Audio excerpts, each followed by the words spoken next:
There's a powder that costs about $1 an application sitting on the shelf at your pet store right now, and here's the number that actually matters before we get into anything else. 95% of every flea in your house isn't on your dog or your cat at all. It's in your carpet, in your couch, in the cracks under your baseboards, as eggs, larvae, and pupae you never see. That statistic comes from Purdue University's entomology extension research on household flea populations, and it's the single most important fact in this entire video, because it explains exactly why this cheap powder works as well as it does in some cases, and exactly why kills every flea forever is a claim that's going to get your hopes up further than the actual science supports. Think about what that 95% number actually means for how you've probably been treating this problem so far. If you've only ever treated your pet directly, a flea collar, a shampoo, a spot-on treatment, you've been addressing 5% of the actual population, while the other 95% keeps developing in your carpet completely undisturbed, ready to jump back onto your pet the moment the direct treatment wears off.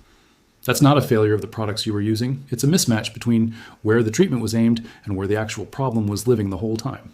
This is exactly why an environmental treatment like diatomaceous earth in your carpet matters so much, and exactly why understanding its real limits matters just as much. Let's go through this properly, what the powder actually is, what it genuinely does to a flea, what it cannot touch no matter how much you apply, and exactly how to use it the way people who've actually tested this repeatedly recommend. Because the honest version gets you real results and the exaggerated version just gets you disappointed in a week. The powder is diatomaceous earth, food grade specifically, and it's made from the fossilized remains of microscopic aquatic organisms called diatoms that lived in ancient lakes and oceans and left behind thick mineral deposits made almost entirely of silica. Mined and ground into an extremely fine powder, it looks and feels a bit like flour or baby powder in your hand. But zoom in far enough, and that powder is made of countless microscopic particles with edges sharp enough to cut through the waxy protective coating on a flea's exoskeleton. That coating is what keeps a flea's body from losing moisture. Once diatomaceous earth scratches through it, the flea starts losing water it has almost no reserve of to begin with, and it dehydrates to death, typically within a few hours, up to about 72 hours after real contact. This is a purely mechanical process, not a chemical poison, which is exactly why it's considered safe to use around pets and kids when you're using the food-grade version specifically and following basic handling precautions. Here's where the kills every flea forever claim needs a serious correction. And it comes directly from understanding how a flea actually reproduces, because the life cycle is the whole story. A female flea can start laying eggs within about a day or two of her first blood meal, and she doesn't stop, producing dozens of eggs a day for the rest of her life. Those eggs aren't sticky, so they don't stay on your pet. They fall off wherever your pet walks, sits, or sleeps, which is exactly why the deepest infestation in your home usually isn't on the animal. It's scattered through your carpet fibers, under couch cushions, and in pet bedding. That single fact is the entire reason the Purdue researchers found that 95% of a household flea population lives in the environment, not on the pet, at any given moment.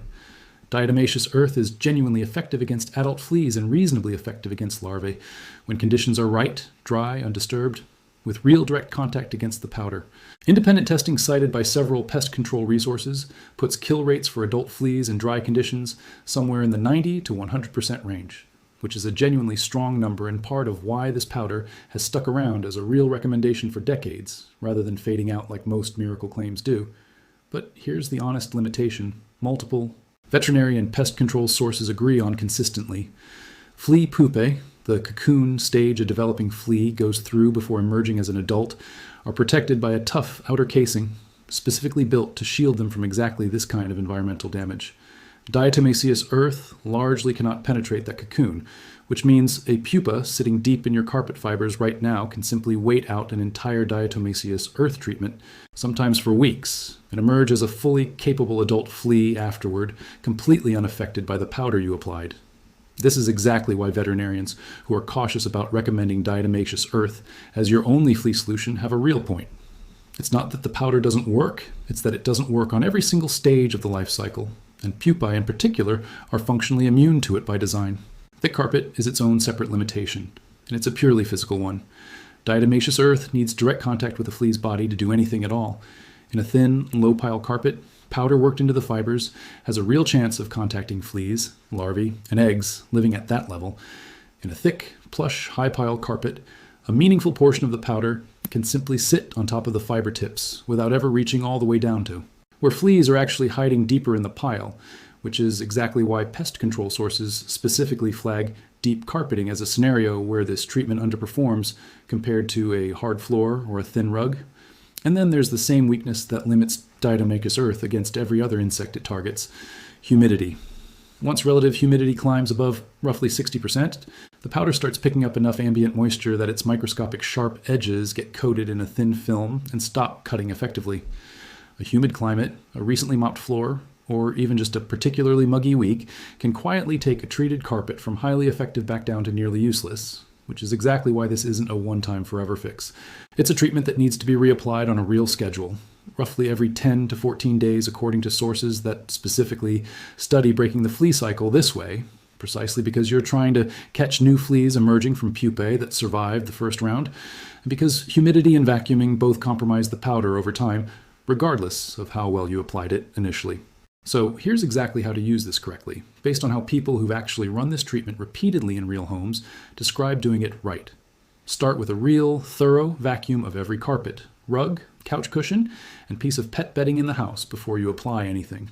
This step matters more than people expect, because a good vacuuming pass physically removes a real number of eggs, larvae, and adult fleas mechanically, with the suction itself doing damage to fleas caught in the process.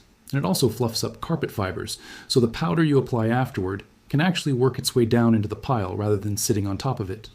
Empty the vacuum canister or bag immediately into an outdoor trash bin afterward, since live fleas and eggs can survive inside a vacuum for a surprisingly long time otherwise.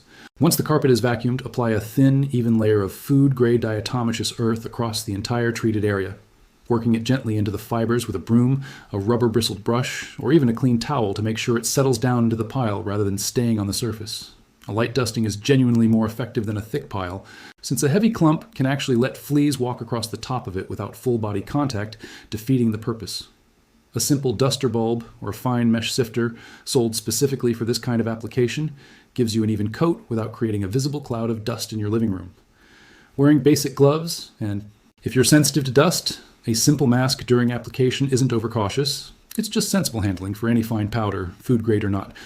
Focus extra attention specifically on the areas your pet actually spends time in: their favorite napping spot, the base of the couch, along baseboards and under furniture where flea. Eggs and larvae tend to concentrate away from foot traffic and light.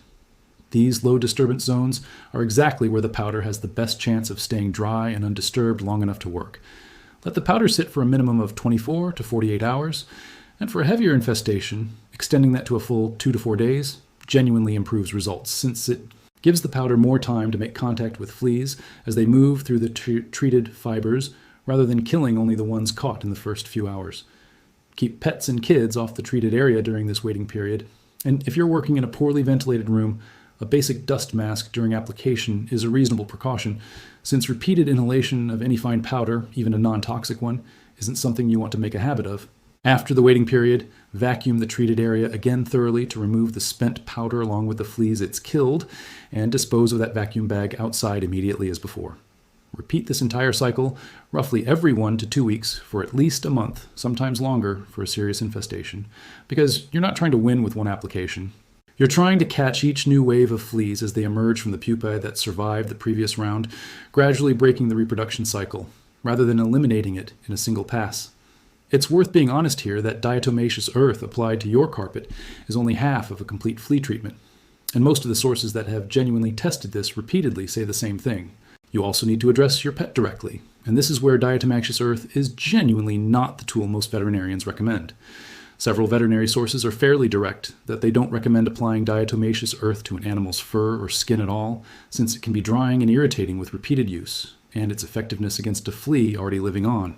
Your pet's body is considerably less reliable than a proper veterinary flea preventative designed and tested specifically for that purpose. The honest, complete approach that actually breaks a flea infestation combines diatomaceous earth in the environment, your carpets, furniture, and pet bedding, with a genuine veterinary recommended flea preventative on the animal itself, plus regular washing of pet bedding in hot water to kill anything hiding there directly. So here's the honest version of the exterminators hate this framing, because I think the real explanation is more useful than the conspiracy one. Professional pest control technicians aren't threatened by a dollar bag of powder, and plenty of them will tell you honestly that diatomaceous earth genuinely helps as part of a broader flea treatment plan.